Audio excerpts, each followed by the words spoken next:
The Great War was over. The guns on the Western Front had fallen silent on November 11, 1918, but for the millions who had lost someone, a new, quieter war had just begun. It was a war against memory, against grief, and against the horrifying anonymity of industrial slaughter. The battlefields of France and Belgium were a vast, churned landscape of mud and bones. Hundreds of thousands of soldiers had simply vanished, obliterated by artillery, buried in collapsing trenches, or lost in the featureless hell of no man's land. They had no grave. For their families back home, there was no closure, no place to mourn, only a name on a memorial wall and a gnawing, endless uncertainty. In 1920, 2 years after the armistice, the governments of Britain and France, grappling with this immense national trauma, conceived of a radical and poetic idea. They would create a new kind of monument. They would bring home the body of a single, unidentified soldier and bury him with the highest honors of the state. He would be given a king's funeral. This one anonymous man would stand for all the lost sons, husbands, and fathers. His grave would be a grave for everyone. But this created a question of almost unbearable weight. How do you choose? How do you select one unknown body from the hundreds of thousands lost to represent them all? The answer would lead to a secret ceremony, a mission shrouded in solemn duty, where one man was given the impossible task of making a choice that would echo for a century. This is the hidden story of the selection of the first unknown soldier, and the man who had to choose one body to represent a million dead. The idea was championed by a British Army chaplain named David Railton. During the war, he had been serving on the front lines when he saw a simple wooden cross over a grave in a makeshift cemetery. On it, penciled by a comrade, were the words, "An unknown British soldier." The image haunted him. He realized that this single, anonymous grave represented a truth more profound than any grand memorial. In 1920, he wrote a letter to the Dean of Westminster, proposing that they bring home one such unknown soldier and bury him in Westminster Abbey, among the kings and poets, as a symbol of the nation's grief and gratitude. The idea struck a powerful chord with a nation deep in mourning. King George V himself approved the plan. The task of organizing this sacred mission fell to the highest levels of the British Army. The instructions were meticulous, designed to ensure that the chosen soldier would be truly unknown and that his selection would be an act of pure chance, free from any hint of rank, region, or battlefield glory. The orders were sent to Brigadier General Louis John Wyatt, the officer commanding British troops in France and Flanders. His mission was as somber as it was historic. He was to form 4 separate exhumation parties. Each party would proceed to one of the 4 main British battle areas of the war: the Somme, the Aisne, Arras, and Ypres. They were to exhume the body of one British soldier from each area who could not be identified by any means. There were strict rules. The bodies could not have any scrap of uniform, any regimental badge, any personal effect, or any mark that might offer a clue as to who they were or where they came from. They had to be completely, utterly anonymous. In the first days of November 1920, the 4 exhumation parties set out. This was a grim and heartbreaking task. For 2 years, special graves registration units had been undertaking the gruesome work of clearing the battlefields, trying to identify the remains from scraps of clothing or personal items.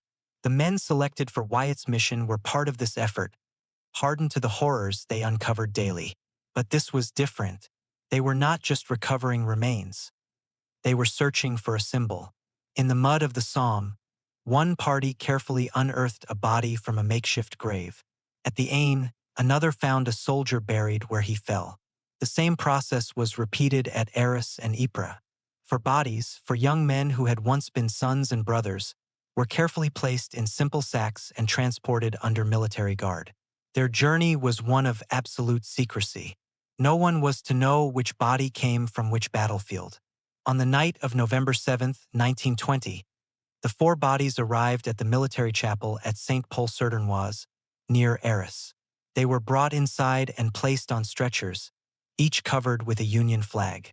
The chapel was cold and dimly lit, for soldiers stood guard, one at each corner of the room. General Wyatt entered the chapel, accompanied by another officer, Colonel Gell. The moment of the choice had arrived. The weight of the decision was immense. The man General Wyatt had selected for this sacred duty was not a high-ranking commander or a politician. He was an ordinary officer, chosen specifically because he had served in the war but did not know where the bodies had come from. According to some accounts, General Wyatt himself was to make the choice, while others state it was Colonel Gell. The historical record is slightly clouded, but the gravity of the act remains the same. The chosen officer was to enter the room and, without hesitation, simply place his hand on one of the 4 flag-draped forms. Imagine the pressure of that moment. The officer stood in the silent chapel, the only sound being the shuffling of the guard's feet on the stone floor. Before him lay 4 identical forms, for anonymous sacrifices. Each one represented hundreds of thousands of others. To choose one was to leave 3 behind, but the choice had to be made. He closed his eyes, took a breath, and reached out his hand. He laid it gently on one of the coffins. The choice was made. The single, chosen body was placed in a plain pine coffin and sealed. The other 3 bodies were taken out by the guards. They were driven away to a military cemetery and reburied with the same quiet dignity with which they had been exhumed. Their part in the ceremony was over. They would remain forever unknown, their identities a secret kept by the earth of France. The coffin of the chosen soldier, now the unknown warrior, began its final journey. It was transported under honor guard to the port of Boulogne. At the docks, it was met by a French military delegation. Marshal Foch himself gave a salute as the coffin was carried aboard the British destroyer, HMS Verdun. The ship's name was a deliberate, poignant choice. As the Verdun set sail for England, 6 other destroyers of the Atlantic Fleet provided a solemn escort. The crossing was rough, the sea choppy, but the coffin was securely lashed to the deck, guarded at all times. When the ship arrived at Dover, the cannons of Dover Castle fired a 19-gun salute, an honor usually reserved for a field marshal. A special funeral train was waiting to take the coffin to London. On the morning of November 11, 1920, 2 years to the day after the armistice, the city of London fell silent.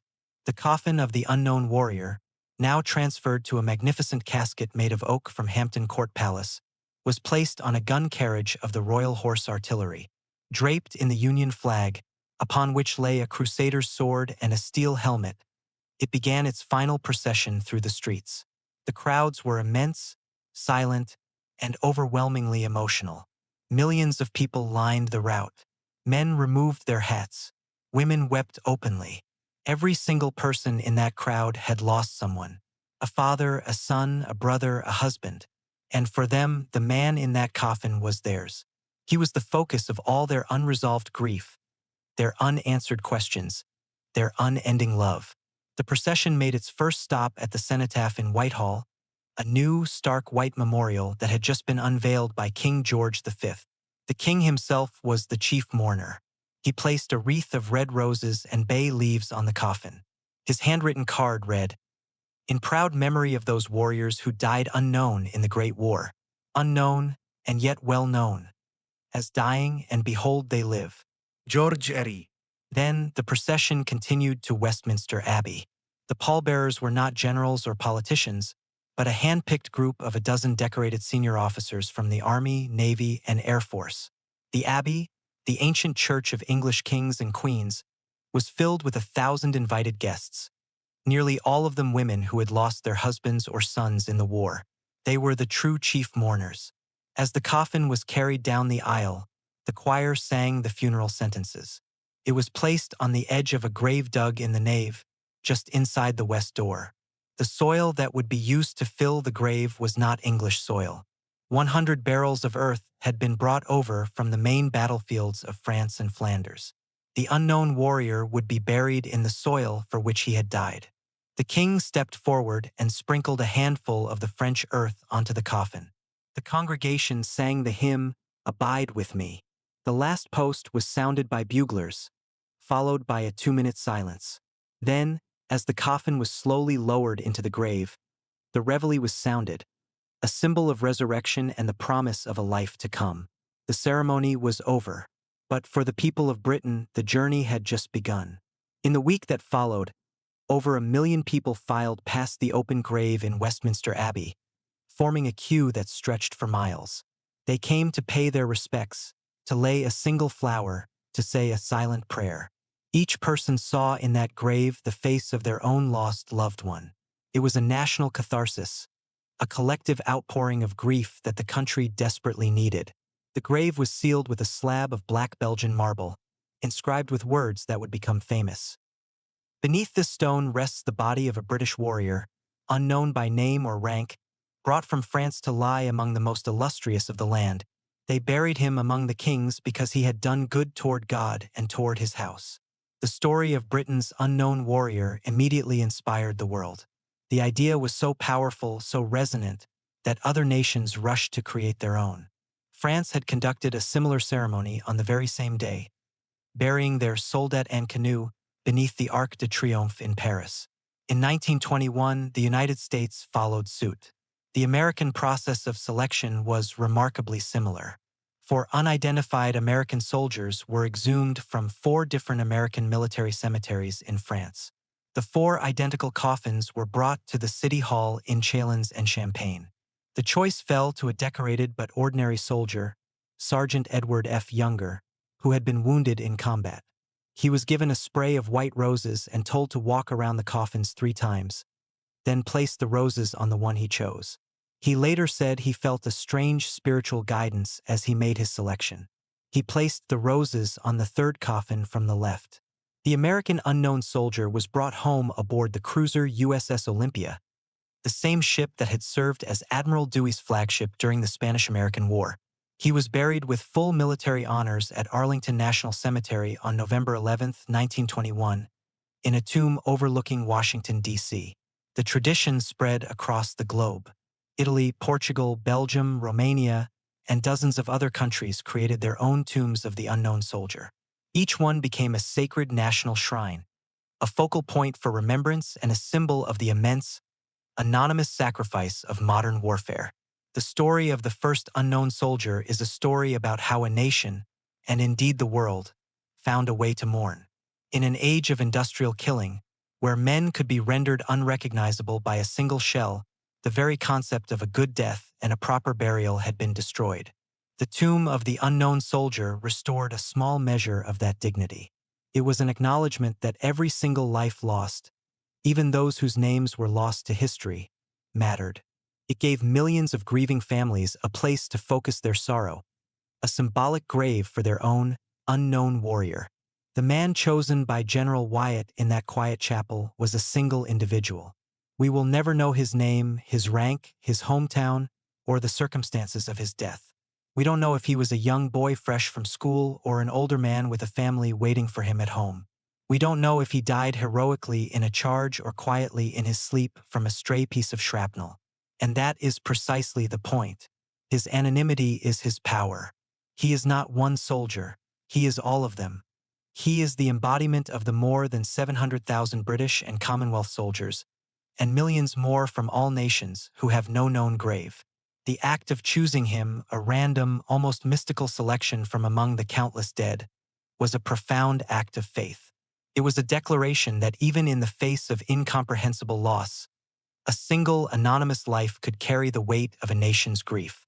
The man who made that choice, whether it was General Wyatt or Colonel Gell, carried an immense burden. He had to select one soul to represent 1 million. His simple, solemn act in that chapel created a symbol so powerful that it continues to resonate a century later. It is a reminder that behind the grand strategies and the statistics of war, there are individual human lives. And even when their names are forgotten, their sacrifice is not.